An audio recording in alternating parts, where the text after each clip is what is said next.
écrit par TSR Clove. De la République à l'ordre. Chapitre 3. Le sang du passé. L'arrivée du jeune Tarwin se fit dans la plus grande discrétion. Il apparut dans une salle dont l'architecture lui rappelait étrangement celle de son monde natal. Durant quelques secondes, il crut même être revenu sur sa planète. Mais il n'en était rien.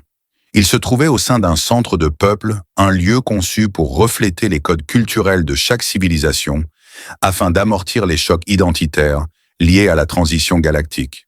Car oui, les centres galactiques ne s'imprégnaient d'aucune culture particulière, ne reflétaient ni coutumes, ni traditions propres à un peuple. Ce sont des espaces strictement voués au travail démocratique et à l'harmonie universelle. Ici, nulle place pour les rituels anciens, nulle tolérance pour les pratiques individuelles.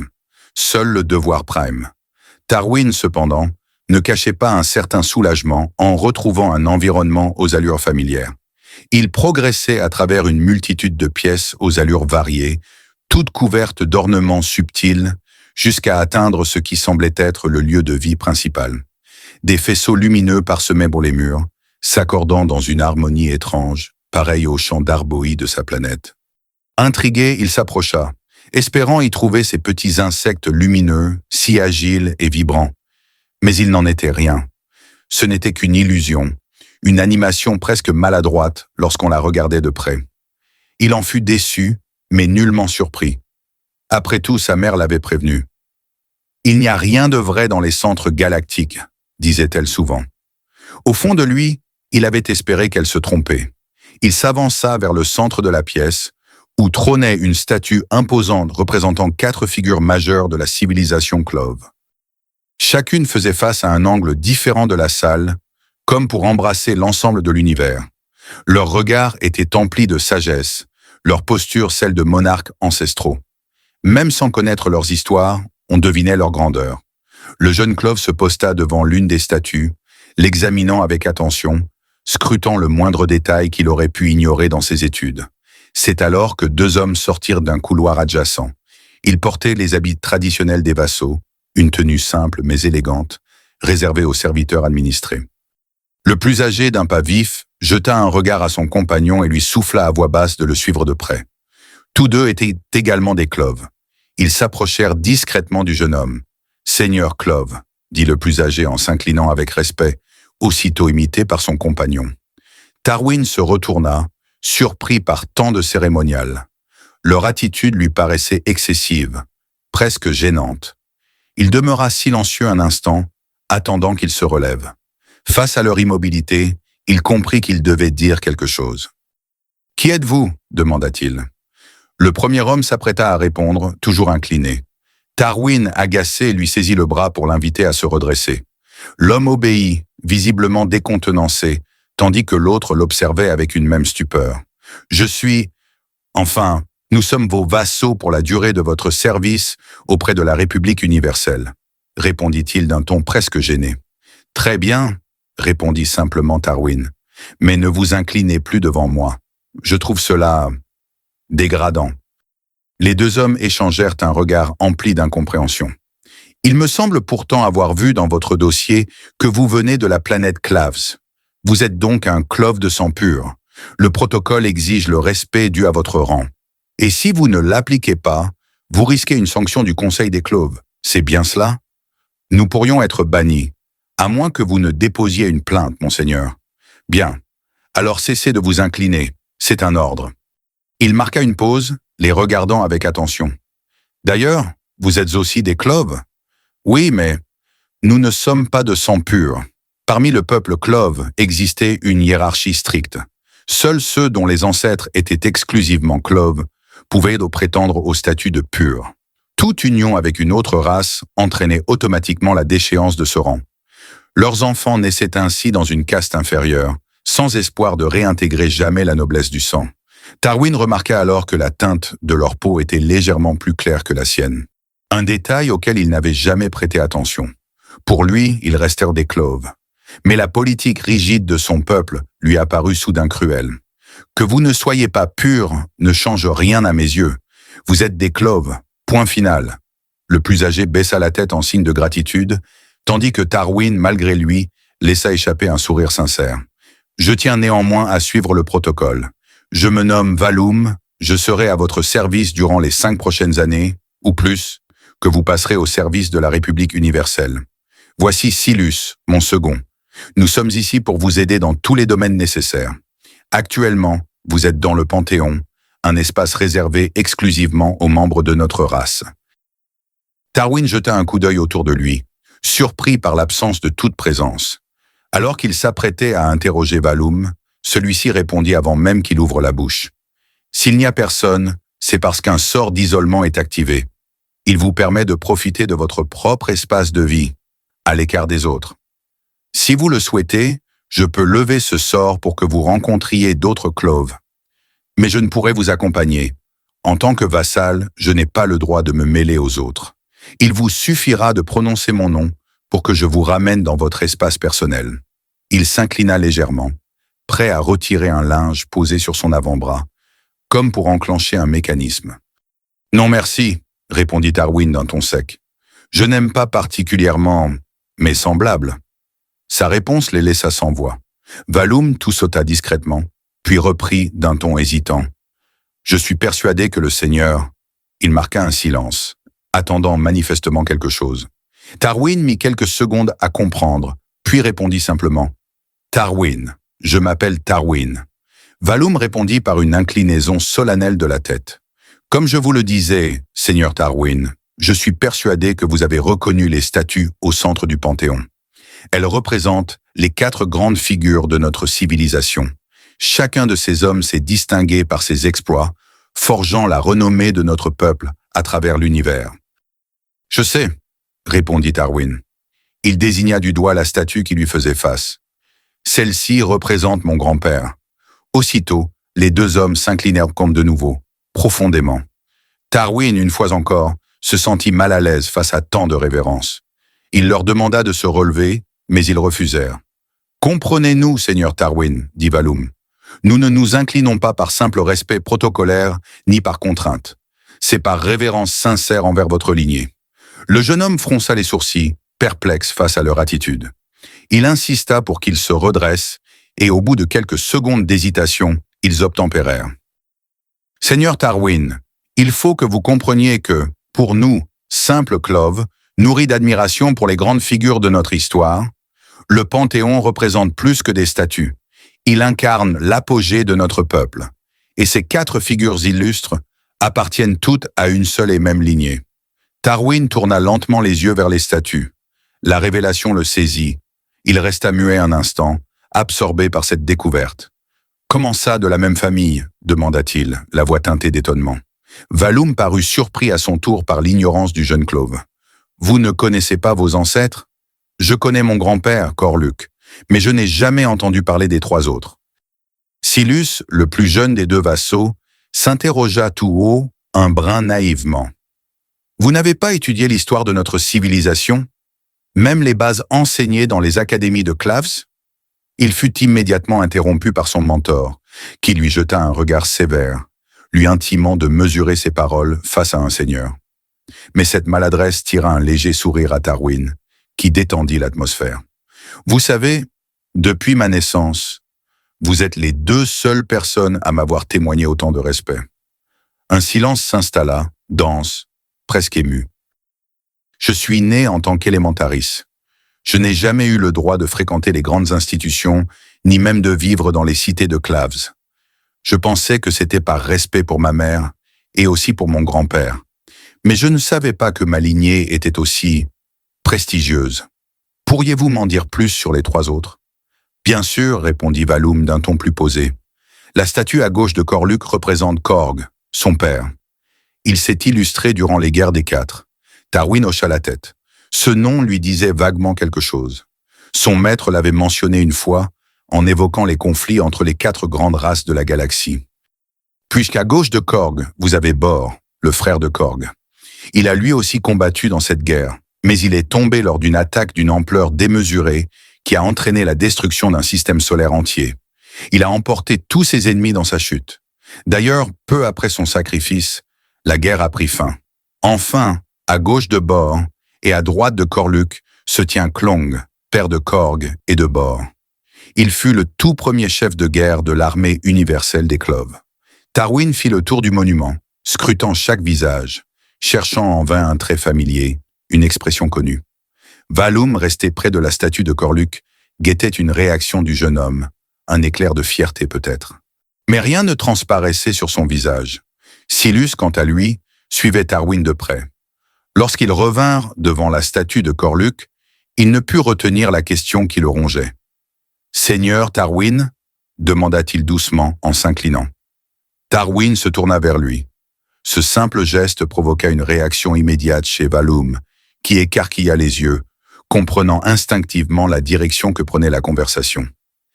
Il adressa à son confrère un regard de mise en garde, mais Silus poursuivit, le regard plein de candeur. « Pardonnez ma curiosité, mais vous avez dit que vous ne pouviez pas entrer dans les villes de Claves. Où viviez-vous alors ?»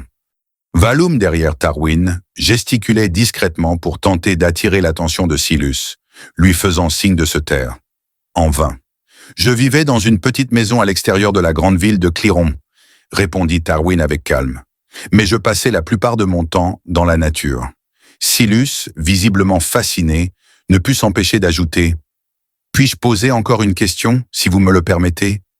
Valoum, de plus en plus désespéré, agitait les bras derrière le jeune Clove, en vain. Les forêts de Claves ne sont-elles pas si dangereuses que même les Cloves n'osent s'y aventurer? La réponse jaillit, claire et sans détour. Oui, elles sont restées sauvages. Aucun Clove n'y pénètre, sauf moi. J'ai grandi dans ces forêts. J'y jouais avec les animaux. J'ai appris à les connaître, tout comme ils m'ont accepté.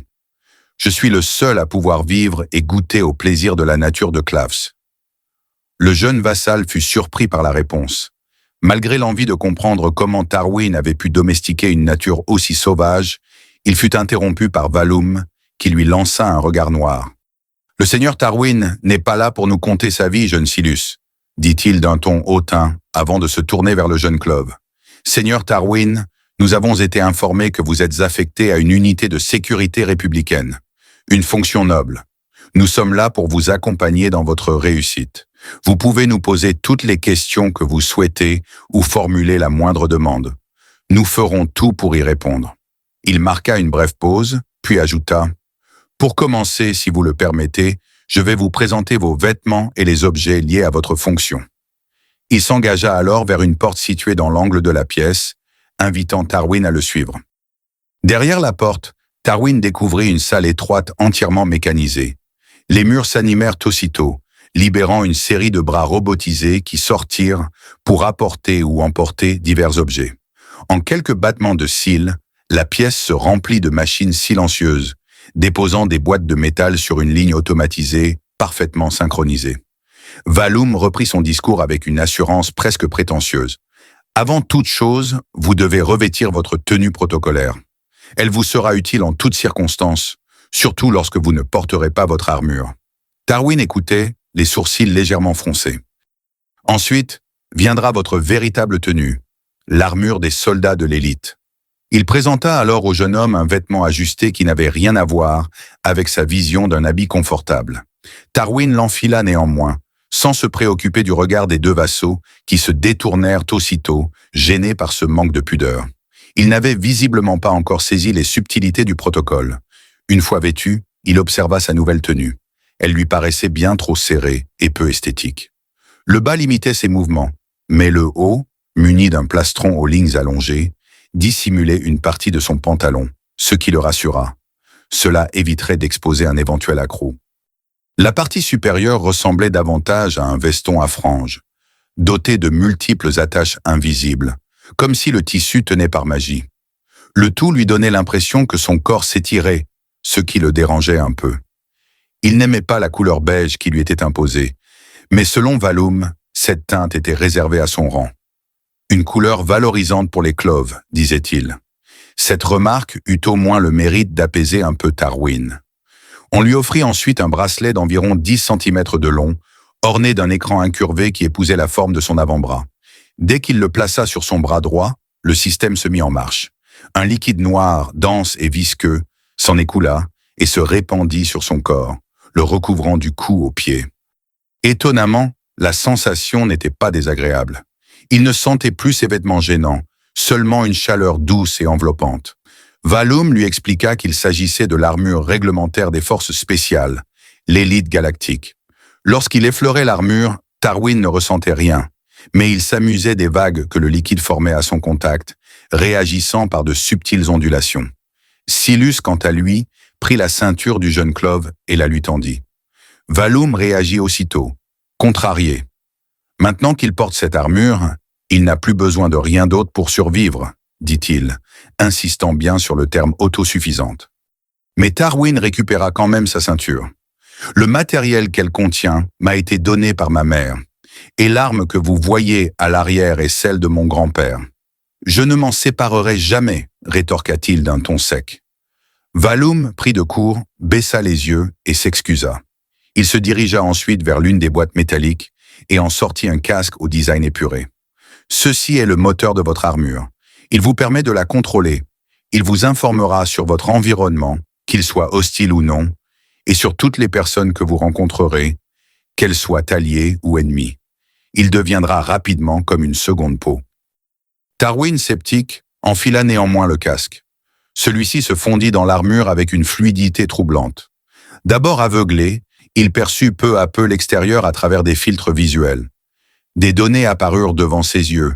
Température intérieure et extérieure, niveau d'énergie restant, détection d'activité énergétique alentour. Il découvrit aussi un programme linguistique capable de lui faire comprendre et parler toutes les langues des peuples membres de la République universelle. Il attacha sa ceinture autour de sa taille. Elle fut aussitôt absorbée dans l'armure comme aspirée par le liquide noir. Les deux sacoches disparurent dans la matière, mais l'arme, elle, resta fixée à l'arrière, le fourreau s'intégrant à la structure de l'armure exactement comme il l'avait positionné. Les deux vassaux reculèrent de quelques pas, contemplant le résultat. La prestance que dégageait Tarwin dans cette tenue suffisait à elle seule à inspirer crainte et respect. Valoum s'approcha pour lui faire part de la suite. « Vous devez vous rendre immédiatement à votre premier objectif. Suivez-moi. » Il le conduisit vers une station de téléportation circulaire, enclencha les coordonnées, puis se tourna une dernière fois vers Tarwin. « N'enlevez pas votre casque, sauf si votre commandant vous y autorise. » Tarwin acquiesça d'un signe de tête. Le moment était venu. Sans hésiter, il entra dans l'appareil et disparut aussitôt.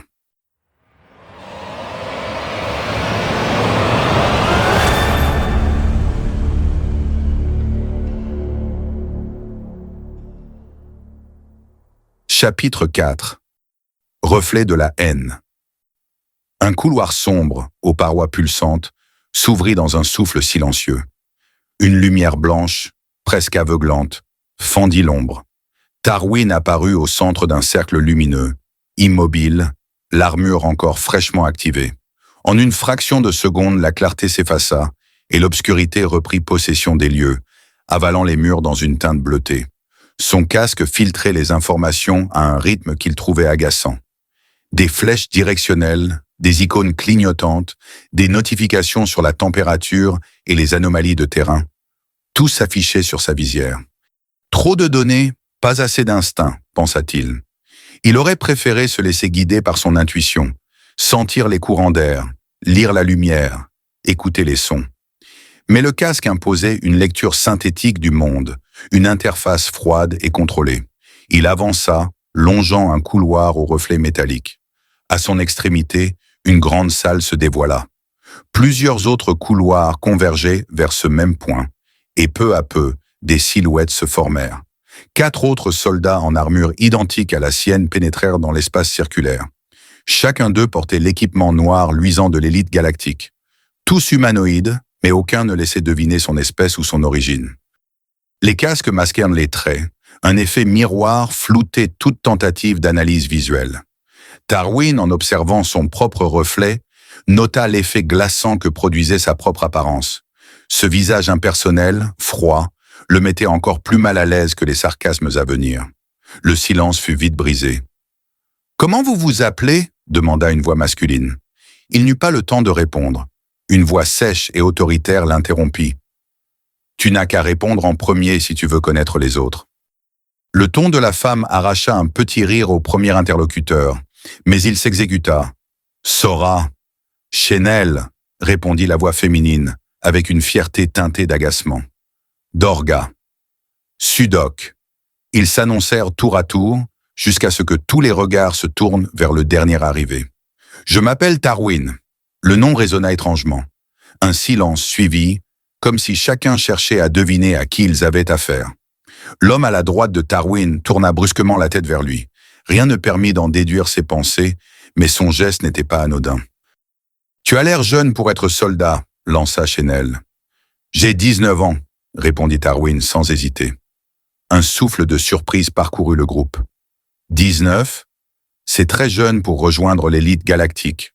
J'en ai 25, tout comme les autres, non ?» dit-elle en jetant un regard circulaire. Tous acquiescèrent. Chenel, sarcastique, reprit. « Si tu es là à ton âge, c'est sûrement parce que tu viens d'un peuple mineur. Je me trompe ? Ou alors tu as des appuis bien placés ?» ajouta Sora, amusée. « Tu as vécu où, Tarwin ?» demanda Sora, un peu plus sincère. Le jeune Clove hésita. Il savait que l'information était une monnaie d'échange ici, et il n'était pas prêt à la dépenser sans précaution. « J'ai grandi dans une forêt, avec des animaux. » Chenel éclata d'un rire moqueur. « Un fermier! On a un fermier parmi nous, les gars !» Quelques rires suivirent, tous sauf un. L'homme à la droite de Tarwin restait silencieux, son regard toujours braqué sur lui. Un observateur, un analyste. Il faut de tout dans l'univers, laissa tomber Sudok avec un rire méprisant. Tarwin serra les poings. Le sang montait à sa tête. « Et toi? Tu viens d'où? Qu'on rigole aussi un peu ?» L'autre ricana. « Je ne suis pas stupide, je ne donne pas d'informations à des inconnus. » Puis sur un ton glacial. « Mais toi, tu devrais apprendre à garder certaines choses pour toi. Maintenant, on sait qu'on a une race mineure dans l'équipe. Est-ce qu'il y en a d'autres ici ?» Cette remarque fit l'effet d'une claque. L'ambiance changea du tout au tout. L'air devint lourd. La tension monta. Le casque de Tarwin clignota. Il détecta plusieurs concentrations d'énergie dans l'espace proche. Un signal rouge s'afficha. Niveau d'hostilité détecté. Menace imminente. Tarwin fit de même. Il concentra son propre flux. Son cœur s'accéléra. Ses muscles se contractèrent. Sa vision s'affina. Tous étaient en haut près. La question n'était plus s'il y aurait un conflit. La seule inconnue désormais était qui attaquerait le premier. Le silence, déjà pesant, fut transpercé par le sifflement mécanique d'une porte qui s'ouvrit brusquement dans l'ombre d'un mur latéral. Tous les regards se tournèrent aussitôt vers la lumière qui en émanait. Une silhouette s'avança. L'homme portait une armure noire brillante, celle de l'élite galactique. Mais chose frappante, il ne portait pas de casque. Sa peau était indescriptible, ni claire ni sombre. Elle semblait faite de reflets vivants, comme la surface mouvante d'un diamant plongé dans l'ombre. Sa chevelure, d'un vert cristallin, était si fine qu'elle semblait flotter autour de son visage, au rythme de ses pensées. Chaque mèche bougeait avec une légèreté inquiétante, comme si elle respirait. Il s'avança d'un pas souple, confiant, presque joueur, puis déclara d'un ton calme « Je me présente, je suis Didrion, votre commandant. » Un léger sourire étira ses lèvres, mais il n'attendait pas de réaction. « Bien, vous avez fait connaissance ?» lança-t-il. Aucune réponse. Il s'avança au centre du cercle que les 6 soldats formaient instinctivement. « Si vous êtes encore tous en vie et que vous ne vous êtes pas encore entretués ?» Il laissa un silence, puis ajouta avec un rictus « Ça commence plutôt bien. » Rien. Pas un rire, pas un mot. L'atmosphère était trop tendue, les esprits déjà trop échauffés. Didrion soupira longuement. « Très bien. Première étape avant de vous briser, ôtez vos casques. Il est temps de savoir à quoi ressemblent vos futures blessures. » Les soldats échangèrent quelques regards méfiants, mais obéirent. Un à un, ils retirèrent leurs casques. Et pour la première fois, les visages tombèrent le masque. Chenel dévoila une peau orange lisse, ses longs cheveux bleus flottaient autour d'elle comme des vagues d'énergie. Une Vistis, peuple célèbre pour ses réflexes éclairs et son arrogance légendaire. Sora, avec sa peau brun clair et ses cheveux noirs plaqués, portait les traits caractéristiques d'un Tyrien, race militariste et rigide au code de l'honneur impitoyable. Dorga était un choc visuel pour Tarwin. Peau blanche, strié de veines noires, ses yeux d'encre et sa mâchoire carrée ne trompaient pas. Un Clove, lui aussi. Sudok, sa peau rosée, ses cheveux couleur cuivre, tout indiquait un Savaran, peuple énigmatique, réputé pour ses dons psychiques, mais toujours considéré comme instable. Puis ce fut Tarwin. Quand son casque se détacha, le silence se brisa en tension pure, et tout explosa. Sans même qu'un mot soit échangé, les corps se jetèrent les uns vers les autres, comme des fauves prêts à frapper. Des éclats d'énergie jaillirent, les armures frémirent, des lames commencèrent à se matérialiser. Mais avant le moindre impact, un grondement sourd éclata au centre de la pièce.